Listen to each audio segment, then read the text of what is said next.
आज हम लोग पढ़ेंगे लॉजिकल इक्विवेलेंस, मतलब कोई दो स्टेटमेंट को हम इक्विवेलेंट कैसे प्रूफ करेंगे, ये आज हम लोग पढ़ेंगे। इसके लिए मैं थोड़ा सा रिवीजन लेती हूँ आपका। तो इसमें हमने क्या देखा था पहले, connectives. Connectives means conjunction, disjunction, implication, double implication और निगेशन। ये किस में शुमार होता है, कनेक्टिव्स में। तो कनेक्टिव्स में जो कंजक्शन होता है वो एंड से डिनोट होता है, डिसजंक्शन और से, इम्प्लीकेशन इम्प्लाइज इफ देन वाला सेंटेंस आता है, double implication if and only if, और निगेशन में नॉट का यूज़ होता है। यहाँ पर हमने देखे थे कि जो एंड की कंडीशन है, तो अगर समझो फर्स्ट स्टेटमेंट और सेकंड स्टेटमेंट दोनों ट्रू है तो ही आंसर ट्रू आता है, और में अगर दोनों फॉल्स है तो फॉल्स आएगा। इम्प्लाइज मतलब इफ देन में अगर पहला ट्रू है दूसरा फॉल्स है तो आंसर फॉल्स आएगा। डबल इम्प्लीकेशन मतलब इफ एंड ओनली इफ के लिए अगर दोनों ट्रू है तो आंसर ट्रू, दोनों फॉल्स है तो आंसर ट्रू। निगेशन मतलब नॉट के लिए निगेशन टी एफ होता है और निगेशन एफ टी होता है। इस टाइप से हमें सिर्फ ये हाईलाइट की हुई कंडीशन याद रखनी है और इसका यूज़ करते हुए टेबल प्रिपेयर करना है। तो आज हम पढ़ रहे हैं लॉजिकल इक्विवेलेंस। क्वेश्चन लेते हैं, using truth table prove that following logical equivalence, मतलब हमें ट्रूथ टेबल का यूज़ करते हुए ये कंडीशंस प्रूफ करनी है। तो ट्रूथ टेबल बनाने का हमने मेथड भी देखे थे कि अगर दो ही वैल्यूज़ यूज़ होती है पी एंड क्यू, तो हमें सिर्फ टी टी एफ एफ मतलब 4 टर्म्स वाला टेबल प्रिपेयर करना है, और अगर पी क्यू आर आ जाता है तो हमें 8 टर्म्स का यूज़ करना है। तो यहाँ पे फर्स्ट क्वेश्चन है, negation P and Q, equivalence P और क्यू एंड निगेशन पी। यहाँ पर सिर्फ दो ही वैल्यूज यूज़ हुई, दो ही वेरिएबल यूज़ हुए हैं पी एंड क्यू। तो फर्स्ट कॉलम हम लोग प्रिपेयर करेंगे पी का, सेकंड कॉलम आएगा क्यू का। पी एंड क्यू के बाद हम लोग देखते हैं कि कहीं पर निगेशन यूज़ हुआ है क्या, तो यहाँ पर निगेशन पी है, तो अगला कॉलम आएगा निगेशन पी का। निगेशन पी के बाद निगेशन क्यू कहीं पर भी नहीं है, फिर हम छोटे छोटे ब्रैकेट्स के लिए कॉलम बनाते हैं। तो यहाँ पे फर्स्ट है निगेशन पी एंड क्यू, उसके बाद पी और क्यू, उसके बाद पी और Q and negation P. Total terms यहाँ पर प्रिपेयर हो गई। अब इसके लिए यहाँ पर एक कम ज़्यादा करना है आपको कि ये जो कॉलम हम लोग बना रहे हैं इसको नंबरिंग करनी है। ये फर्स्ट कॉलम, ये second column, third, fourth, fifth and six. अभी हम जैसे लिखते हैं वैसे ही first column P T T F F, second column Q में क्या आता है, first T second F T F. Negation P मतलब हमें पी का निगेशन लेना है, तो ट्रू को फॉल्स लिखना है और फॉल्स को ट्रू। तो ये पहला टी है, ये हो जाएगा एफ, सेकेंड भी आएगा एफ, ये एफ है तो टी आएगा, और ये भी एफ है तो टी आएगा। नेक्स्ट कॉलम है हमारा negation P and Q, negation P and Q, ये दोनों कॉलम। तो negation P and Q, and की कंडीशन क्या है, एंड की कंडीशन हम लोगों ने पहले देखे कि अगर दोनों ट्रू है तो ही ट्रू होता है, मतलब अगर दोनों वैल्यूज़ टी है तो ही आंसर टी आता है। तो हम लोग यहाँ पे करेंगे negation P and Q, negation P and Q. कहाँ पर दोनों वैल्यूज़ टी है, थर्ड, यहाँ पर टी आएगा और बाकी तमाम वैल्यूज़ आएंगी false, false and false. Next column है पी और क्यू, पी और क्यू, और की कंडीशन है कि अगर दोनों फॉल्स हैं तो ही फॉल्स आता है। तो यहाँ पर एफ़ की कंडीशन हम लोग डिनोट करेंगे, लास्ट वाली वैल्यूज़ में दोनों एफ़ है तो यहाँ पर एफ़ आएगा, बाकी तमाम values T T and T. सबसे लास्ट वाला कॉलम है पी और क्यू, ये कॉलम, एंड उसका हमें इसके साथ लेना है, एंड निगेशन पी। तो एंड की कंडीशन क्या है कि अगर दोनों टी है तो ही टी आएगा। कहाँ पर दोनों टी है, कहीं पर भी नहीं है,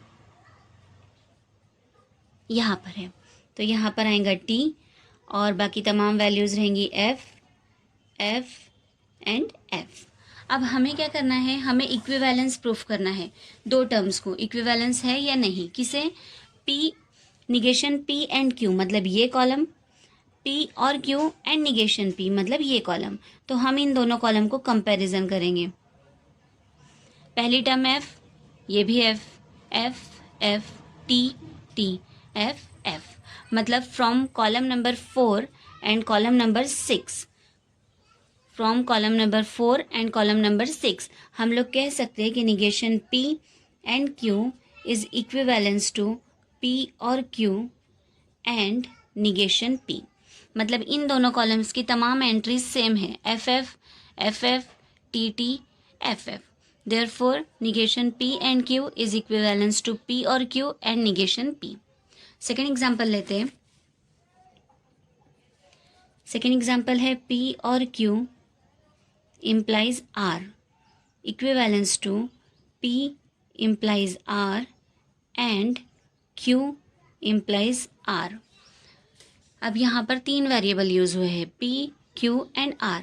तो पहला कॉलम आएगा P, सेकेंड कॉलम आएगा Q, third column R। P, Q, R लिखने के बाद हम निगेशन देखते हैं, तो यहाँ पर कहीं पर भी निगेशन यूज नहीं हुआ है, इसलिए हम छोटे छोटे ब्रैकेट लेंगे, स्मॉल ब्रैकेट्स।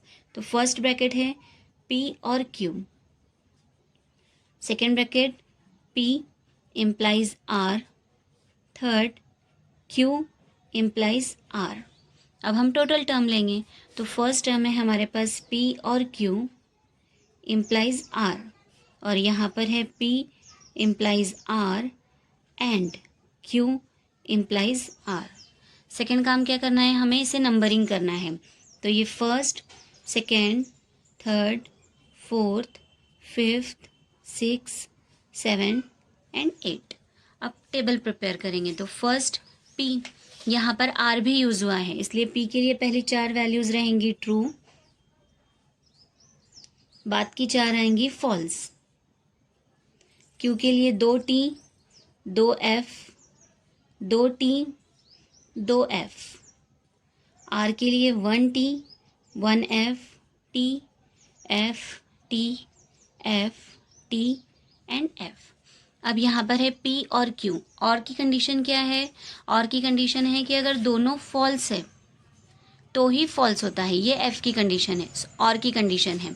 तो यहाँ पर देखो P और Q दोनों F कहाँ पर है, यहाँ पर दोनों F है, तो यहाँ हम लिखेंगे F, यहाँ भी लिखेंगे F, और बाकी सारी टर्म्स हो जाएंगी T, T, T and T। Next है P implies R, implies मतलब इफ देन। तो इफ देन की कंडीशन है कि अगर पहला ट्रू है दूसरा फॉल्स है तो ही आंसर फॉल्स आता है। तो ये कंडीशन यहाँ पे देखेंगे हम P एंड R, पहला ट्रू और दूसरा फॉल्स यहाँ पर है, तो ये फॉल्स हो जाएगा, पहला ट्रू दूसरा फॉल्स, ये फॉल्स हो जाएगा, बाकी कहीं पर भी नहीं है, तो बाकी तमाम टर्म्स क्या आएंगी, T, T, T, T and T।